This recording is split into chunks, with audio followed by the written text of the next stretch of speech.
Vamos lá, galera. Essa terceira questão envolve a questão da solubilidade, que tem a ver com o produto de solubilidade, que é equilíbrio iônico. Olha só.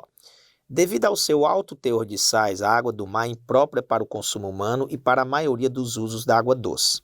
No entanto, para a indústria, a água do mar é de grande interesse, uma vez que os sais presentes podem servir de matérias-primas importantes para diversos processos.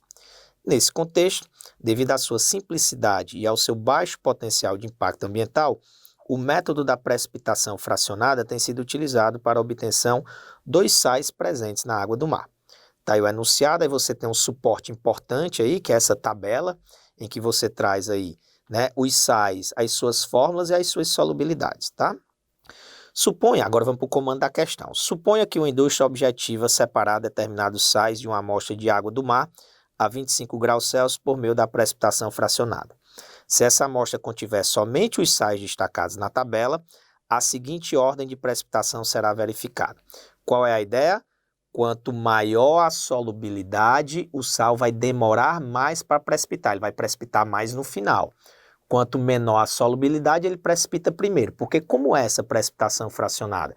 Você vai aquecer a água do mar. A água do mar vai indo embora e aí os sais vão começando a precipitar numa determinada sequência. Precipita primeiro quem tem menor solubilidade. Precipita por último quem tem maior solubilidade. Olhando aí a tabela, qual desses sais a gente vai observar que tem a menor solubilidade de todos? A menor solubilidade de todos é do carbonato de cálcio, 1,30 vezes 10 a menos 2. Depois, quem é que solubiliza depois do carbonato de cálcio? O sulfato de cálcio, que é 6,80 vezes 10 a menos 1. Depois, quem é que vai solubilizar aí? Vai solubilizar dois sais que têm a mesma solubilidade, eles estão juntos, que é o cloreto de sódio e o sulfato de magnésio, 3,60 vezes 10 elevado a 2. Depois vai precipitar o cloreto de magnésio, 5,41 vezes 10 elevado a 2. E por último, precipita o brometo de sódio, que tem a maior solubilidade, 1,20 vezes 10 elevado a 3. Então, essa sequência está aí colocada na alternativa A, fica sendo a resolução dessa questão. Então, quanto maior a solubilidade, ele precipita por último. Quanto menor a solubilidade, ele vai precipitar logo no início. É assim que a gente raciocina. Um grande abraço e até a próxima. Vamos lá, galera, mais uma questão envolvendo equilíbrio iônico, essa parte de pH e pOH. Olha o que diz o enunciado. Para obter um bom azeite, são necessárias azeitonas de qualidade provenientes de um olival bem tratado. Portugal destaca-se por produzir excelentes azeitonas, cujos olivais são plantados em um solo com valores de pH próximos de 8. Atualmente, empresários gaúchos têm investido no plantio de oliveiras.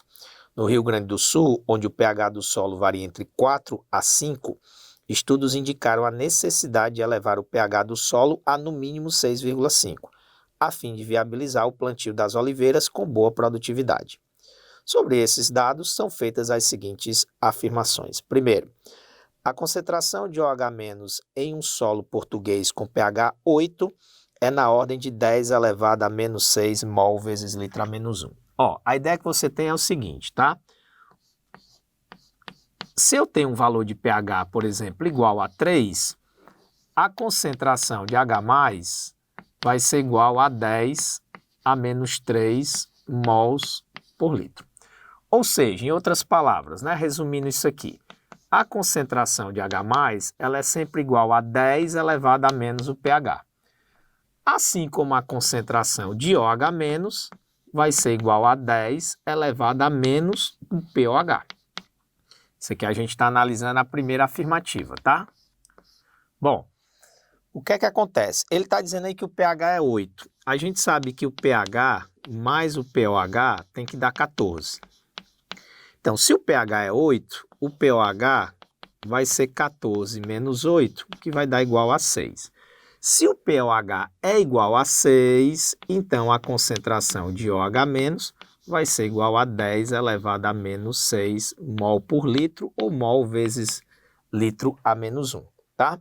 Então, como ele está dizendo na primeira afirmativa, que a concentração de OH- em um solo português com pH igual a 8 é na ordem de 10 a menos 6, verdadeiro. Quando o pH for igual a 8, o pOH é igual a 6. Aí a concentração de OH- fica 10 a menos 6. Essa primeira afirmativa está correta. 2. O solo português é mais ácido que o solo gaúcho? Não, gente. O solo português, o pH é 8. O solo gaúcho está entre 4 a 5. Então, não, está falso. O solo gaúcho é mais ácido que o solo português. O solo português, consequentemente, é mais básico. 3. A correção do solo gaúcho pode ser feita através da adição de calcário, a fim de obter um solo com pH igual a 6,5. Então, olha só, o que é o calcário? O calcário é o carbonato de cálcio. O que é que o pessoal quer fazer no Rio Grande do Sul? Eles querem elevar o pH do solo para facilitar e melhorar o rendimento da produção de azeitonas lá na agricultura. Bom, isso é um sal. Aí esse sal vem de uma base, CaOH2, que é uma base forte, hidróxido de cálcio. E esse sal, o calcário, que é o carbonato de cálcio, vem de um ácido fraco, ó. O H2CO3, o ácido carbônico, é um ácido fraco. Ora, se esse sal vem de uma base forte e um ácido fraco, o caráter dele é básico. Atende ao que os gaúchos querem, ao que os agricultores gaúchos querem? Sim, porque se ele é um sal de caráter básico, o que é que ele vai fazer com o pH? Ele vai elevar o pH. E eles precisam elevar o pH do solo gaúcho, que é muito ácido, para produzir as azeitonas. Então, essa afirmativa ela está verdadeira. Então, ele pergunta quais são corretas. São corretas a primeira e a terceira, o que faz com que a alternativa correta dessa questão seja a alternativa C. Fala, galera, tudo de prótons para vocês. Vamos resolver agora questões que envolvem equilíbrios iônicos, tá certo? Então vamos começar com essa questão que o enunciado dela traz o seguinte. Com o intuito de quantificar os valores das concentrações dos íons H+ e OH- para soluções diluídas, o bioquímico Søren Sørensen propôs o uso da função logarítmica para expressar a concentração e facilitar a indicação numérica da acidez e da alcalinidade das soluções. Em relação a esse assunto, assinale V para as afirmativas verdadeiras e F para as falsas. Primeiro, quanto maior a acidez da solução, maior a concentração de íons H+, e, consequentemente, maior o pH. Falso, né? Estava indo bem aí, né? A primeira parte está correta. Quanto maior a concentração de H+, maior a acidez. Só que quanto maior a acidez, menor o pH. A gente sabe que quanto menor o pH, mais ácido vai ser o sistema, portanto, está falso. Segunda, quanto maior a alcalinidade da solução, maior a concentração de íons OH- e, consequentemente, maior o pH. Perfeito, né? Essa afirmativa está verdadeira. Lembrando que se o pH for menor do que 7, a gente tem meio ácido, isso considerando a temperatura de 25 graus Celsius, né? E se o pH for maior do que 7, a gente tem meio básico.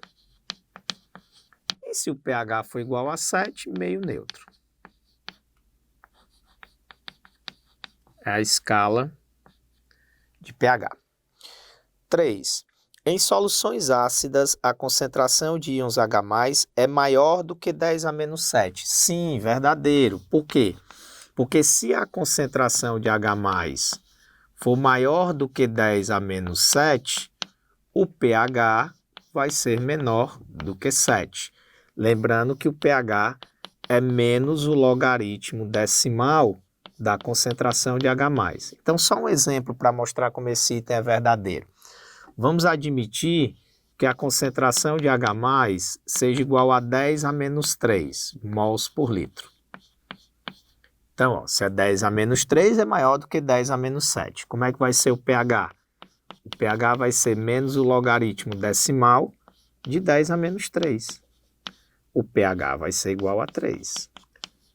Opa, pH igual a 3. Então, está correta a afirmativa. Se a concentração de H+ for maior do que 10 a menos 7, o pH vai ser menor do que 7, o que caracteriza meio ácido. Está correta essa afirmativa. A última afirmativa, em soluções básicas, a concentração de íons OH- é menor do que 10 a menos 7. Falso. Em meio básico, a concentração de OH- tem que ser maior do que 10 a menos 7 mols por litro. Portanto, de cima para baixo a sequência fica FVVF. Essa fica sendo a resolução dessa questão.